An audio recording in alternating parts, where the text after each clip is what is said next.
Depois vem o abstract. Isso tem que ser lido assim, antes, inclusive, de salvar o artigo. E essa leitura, o aluno não conhece muito bem como deve ser feita, ou pelo menos o que ele deve identificar no abstract. Nem sempre tem o que deve vir, né? Nem sempre apresenta o que deve vir.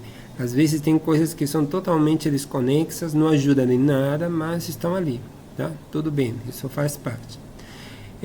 Então, vamos começar a ler o abstract e eu vou começar a identificar o que está certo de estar escrito aqui e o que não deveria estar certo.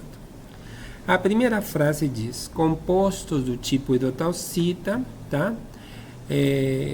Que são hidróxidos duplos lamelares, neste caso baseados em cobre e ferro, foram estudados como adsorventes potenciais do herbicida 2,4-D. Pronto. Esta é uma frase que define o objetivo. Só deixa aqui marcar o objetivo. Isto é o objetivo do trabalho. Então ele de cara está dizendo: isto foi feito. É um objetivo muito vago? Sim, porque estudar este material como um potencial adsorvente pode ter estudado o que? A razão cobre-ferro, a concentração do herbicida, a temperatura da dissorção, não sei. Então, estudar é muito vago mesmo, embora ele definiu o objetivo dessa forma. Depois vamos ver que ele de fato estuda uma coisa bem específica. Depois ele diz: as nanopartículas desse hidróxido duplo lamelar foram preparadas com razão molar 2:1, usando o método de coprecipitação a pH 8,5 e caracterizadas pelas técnicas de difração de raio-x, infravermelho com transformadas de Fourier, análise termogravimétrica e análise elementar. Aqui eu vou mudar de cor e vou assinalar que o que o cara fez aqui, ele mostrou a metodologia. Então, a primeira frase foi objetivo. A segunda frase foi a metodologia, ou seja, o que ele fez, tá? O que ele fez. Depois diz: o tamanho e morfologia das nanopartículas foram examinadas por microscopia eletrônica de transmissão. Continua a ser a metodologia, porque aqui ele diz que preparou este nanomaterial com razão molar cobre-ferro 2:1, ou seja, ele não estudou diferentes razões, por isso ficou vago aqui, esse objetivo foi estudado, muito vago, tá? Ele não estudou essa razão, ele fixou a razão, não estudou a influência do método de síntese, não, usou o método de coprecipitação, continua sendo vago isso, não estudou a influência do pH, fixou o pH, então continua sendo vago isso, caracterizou por difração de raio-x, infravermelho, TGA e microscopia eletrônica de transmissão. Embora eu não colocaria o tamanho e morfologia das partículas foram examinadas por microscopia eletrônica, porque microscopia eletrônica de transmissão, a rigor, permite somente estudar tamanho e morfologia das nanopartículas. Em alguns casos, permite fazer uma análise estrutural, mas isso é para estudos bem específicos. Então, eu diria que até aqui ele falou sobre a metodologia. Depois ele vem e diz: experimentos de adsorção sobre este material, que é hidróxido duplo lamelar, LDH, de outro lado, foram conduzidos em 3 diferentes procedimentos chamados de dependentes do tempo, dependentes da temperatura e dependentes do tempo, dependentes do pH e dependentes da temperatura. Ou seja, aqui ele está me dizendo o que ele continua a fazer, mas de outra forma. Ou seja, não sei se fica claro. Aqui ele fala que estudou os materiais, mas não diz que tipo de estudo. Aqui ele fala como ele preparou e caracterizou, mas aqui de fato ele fala uma coisa interessante, que o que foi feito nesse trabalho foi estudo da adsorção e como ela depende do tempo, do pH e da temperatura. Então, continua a ser, de certa forma, metodologia experimental. Tá?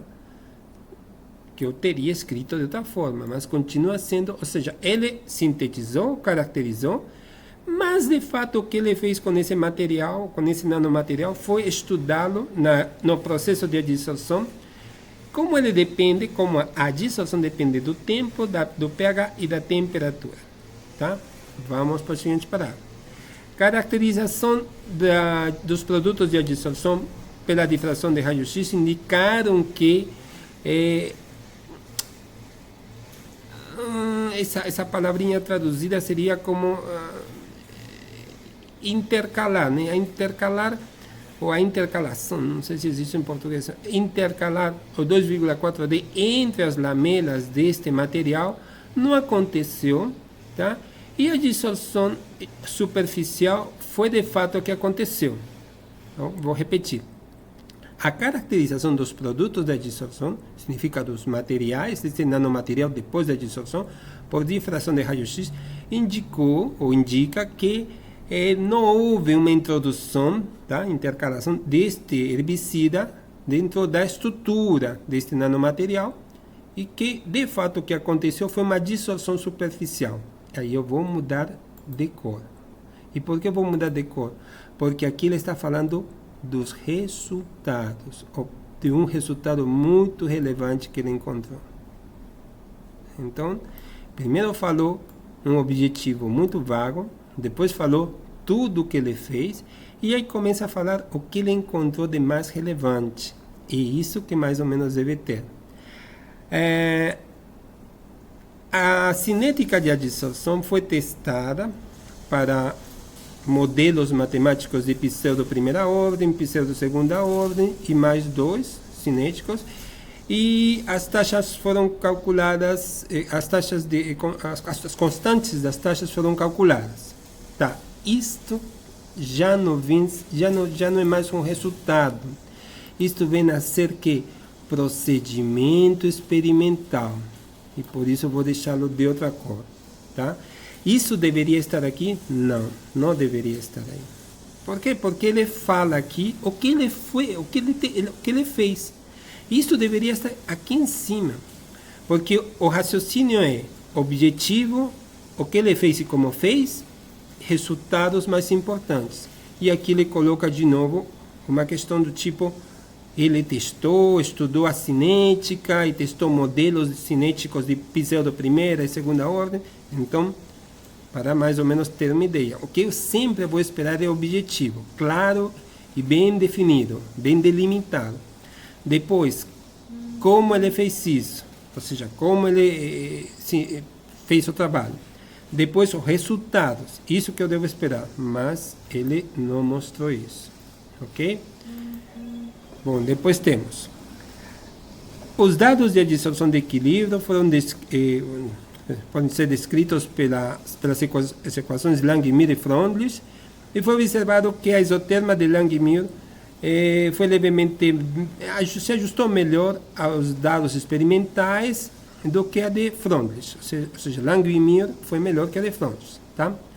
Isso sim é resultado, tá? Isso sim é resultado, e eu vou colocá-lo de novo com este azulzinho.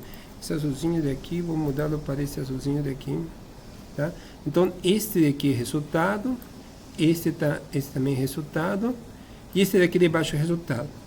Aqui ele diz que não houve a intercalação desta molécula na estrutura do nanomaterial, e aqui ele diz o que ele encontrou no estudo da dissolução. E por que é importante o que ele encontrou?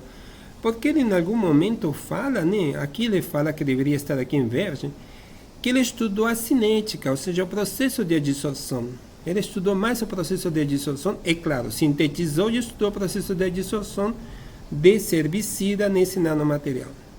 Depois temos a última frase, diz: nos experimentos de adsorção, a energia livre de Gibbs, os valores de energia livre de Gibbs, a entalpia e a entropia foram também determinados. Ok, aqui volto para o cinza. E volto para o cinza e explico por que essa frase também é vaga e não ajuda em nada. No resumo, tá? Você tem que colocar o que você, objetivo, né? como você fez, de forma bem sucinta, bem resumida, o que você obteve. Mas quando você coloca o que você obteve, você tem que dar os valores, não falar assim vagamente, né? Os experimentos de adsorção, nos experimentos foram determinados que o valor da energia livre de Gibbs, entalpia e entropia. Isso continua sendo o quê? Procedimento experimental. Entenderam? Então, são essas as coisas que a gente tem que encontrar bem claramente no APS, para você decidir se este artigo é importante ou não. Então, essas frases em cinza deveriam estar na parte superior em verde, tá? Porque se isto fosse um resultado, ele poderia colocar: os valores da energia livre de Gibbs foram negativos, demonstrando que a dissorção é um processo espontâneo. A entalpia apresentou valores positivos, demonstrando que a dissorção é um processo exotérmico.